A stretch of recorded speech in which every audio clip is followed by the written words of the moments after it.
You wake up, hit the snooze button 3 times, drag yourself out of bed, and by noon, you're just counting down the hours until you can go home. You used to feel excited about what you do, but now you just feel stuck. If that sounds familiar, don't worry, you're not alone. At some point, we all hit the same burnout with our job. We feel stuck in our careers, and everything just starts to feel repetitive, meaningless, or just draining. But there is good news. You don't have to stay stuck there. Today I'm going to walk you through why this happens, how to break free from this rut, and how to know when you've tried everything and it's time for a big change. By the end of this video, you'll have clear, actionable steps to regain motivation or have the clarity that it's time to move on. Let's start off by looking at why we feel stagnant at work. Then we're going to look at why this everyday grind leads to burnout and a lack of motivation. Then we're going to have a look at strategies to regain that motivation, and we'll end with how to know when it's time to move on. So first up, let's get started with why we feel stagnant at work. The honeymoon phase of every job and everything in life will eventually fade. In the beginning, everything is fresh and exciting, but over time, routine takes over. And if we're not careful, that routine leads to stagnation.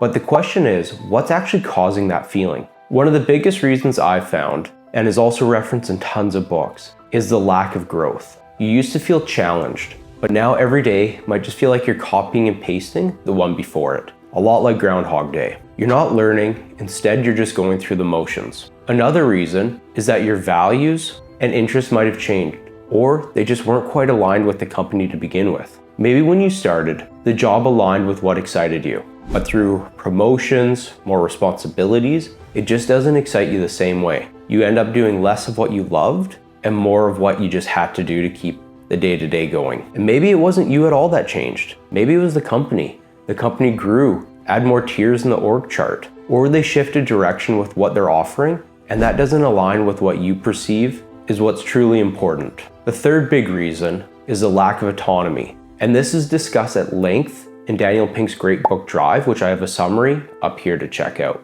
If you feel like you don't have control over your projects, over your time, or the impact that you make, it's easy to feel like you're just a small cog in a big machine, where you're just filling the time, shuffling paper, answering emails, instead of making that progress and the impact that you always dreamed of. But there's also a counterintuitive part of this, one that I really learned firsthand. Burnout isn't always a result of too much work. Instead, a lot of the time, it just comes from not working on the right things. Because if work isn't challenging in the right ways, your brain clicks off and it just goes on to autopilot. And now let's look at why the everyday grind can end up leading to burnout and dread. We all know that day-to-day work can drag you down. Not necessarily because it's difficult, but because it feels repetitive and uninspiring. Just like we felt when we watched the movie Groundhog Day. When every day looks the same, your brain stops engaging. And there's also many invisible energy drains. Endless meetings that go nowhere. Projects that just spiral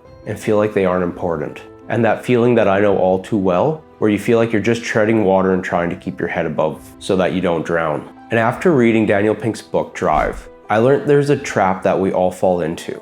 And that is thinking that motivation comes first, and then we'll take action. But in reality, it's the other way around. Your action fuels motivation, and doing the right action on the things that you value, well, that's what supercharges your motivation. If instead you wait for motivation first, well, you might be waiting a long time and never actually taking action. So how do we break out of this loop? I suggest starting with some quick wins. Simple things that you can do right now to start shifting your mindset and your energy. One of the easiest things to change is to make small adjustments to your workday. If you're feeling stagnant, sometimes all you need is a small pattern interrupt. Can you tweak your workspace? Listen to music while you work. Change your meetings from sitting to walking.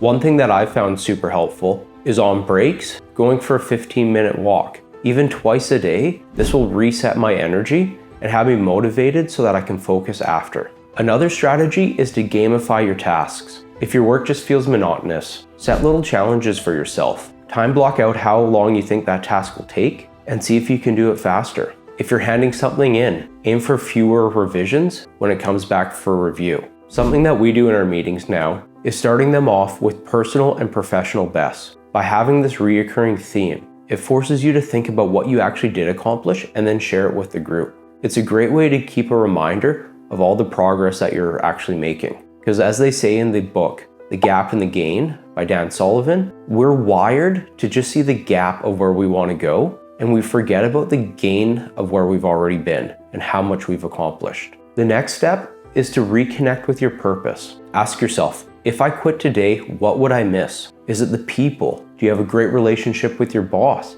Is it the customers that you interact with? Or is it the fact that you know that what you're doing today gets put out into the world and someone gets joy from using it? But on the other hand, if all you can come up with is not much, well then that's a big red flag. When you remind yourself of why you actually started at this company, what you're doing for the world as a whole, it can be super helpful to regain that motivation and reset your mind shift. Or you might realize that the job just doesn't align with what you care about anymore, and that's okay. And then the other option is, instead of trying to work less, try to do more. This is something that I found out multiple times over my career. When I'm starting to feel stagnant and like I'm drowning, and the last thing I want to do is more work, sometimes you just gotta buckle down and get it done. This happened just recently where I was feeling pretty meh about work. I wasn't miserable, but I just felt like I couldn't get ahead. And instead of trying to hand off more and lighten my load, I took on one of the hardest projects I've ever done. I worked tons of overtime.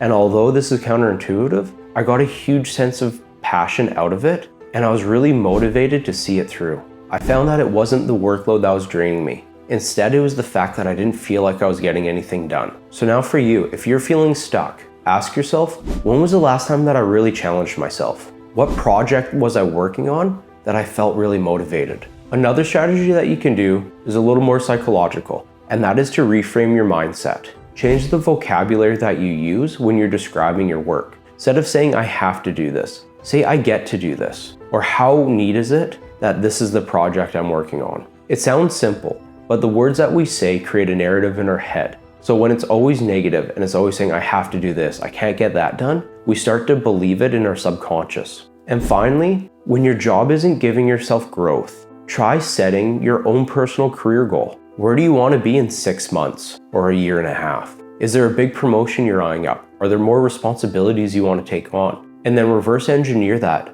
to think, if I want to be in that position, what skills do I need? What do I have to show to my bosses to get the recognition so that they feel confident putting me in that position? This gives you something to work towards so that you know that your everyday is actually moving you forward to where you want to be. And this is especially true if your company isn't providing you with clear growth direction. We're all responsible for our own lives, and sometimes we just got to grab the bull by the horns and set out. Instead of waiting for our boss to tell us what to do, suggest, here's some growth that I want to do. Here's some personal or professional development courses that I want to take. Lay out the path that you see, and instead of waiting for them to tell you what to do, just get them to say, yeah, that sounds good. And now let's talk about one of the tough situations, and that's knowing when it's time to move on. At some point in our careers, we all ask ourselves, should I stay here and continue on my growth path, or should I jump ship and try something new? Here are 3 key questions to help you decide. First, am I still learning and growing?